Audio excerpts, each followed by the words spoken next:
আজকের আমি চিংড়ি মাছের মালাইকারি করব।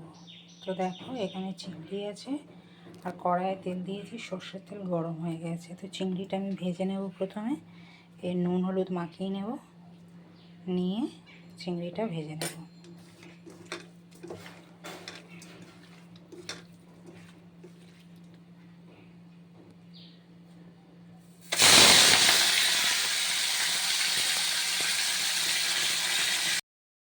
চিংড়ি ভাজা হয়ে গেছে, এবার আমি চিংড়িগুলো তুলে নেব।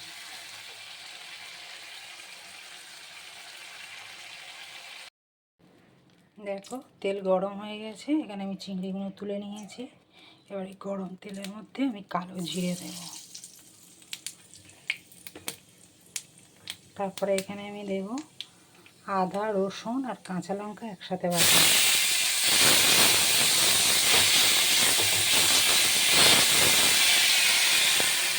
আর এরপরে দেবো পেঁয়াজ বাটা।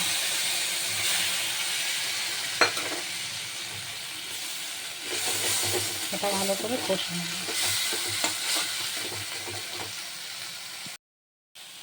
এবার আমি এর মধ্যে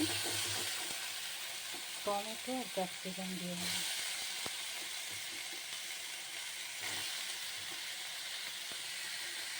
এবারে আমি অল্প নুন দেব আর হলুদ দেব। এটা ভালো করে কষে নেব। তো দেখো মশলা থেকে তেল ছেড়ে দিয়েছে। এবারে আমি এর মধ্যে দেব কাশ্মীরি লঙ্কার গুঁড়ো আর অল্প একটু চিনি দেব।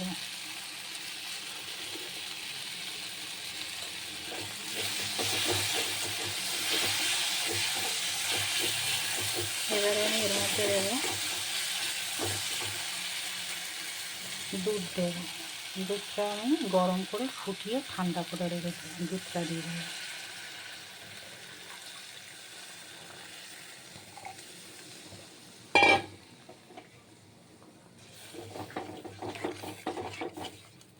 এবার আমি যে চিংড়িটা ভেজে রেখেছিলাম এর মধ্যে সেই চিংড়িটা দিয়ে দেবো।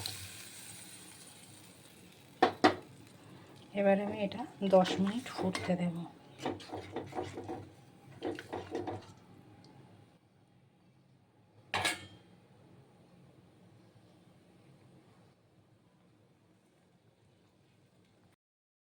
দেখো এটা ফুটছে, আমি ওপর থেকে কটা কাঁচা লঙ্কা দিয়ে দেব, দিয়ে এটা আরেকটু ফুটতে দেব।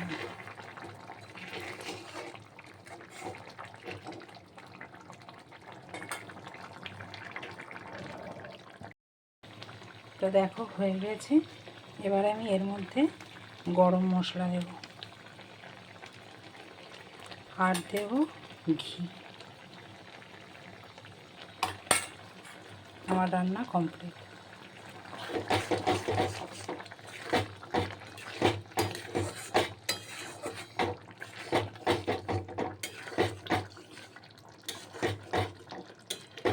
খেয়ে করে দেখো এটা কেমন লাগবে। রান্না করে খেয়ে সবাই বলবে কেমন হয়েছে। তো দেখো আমার হয়ে গেছে চিংড়ি মাছের মালাইকারি।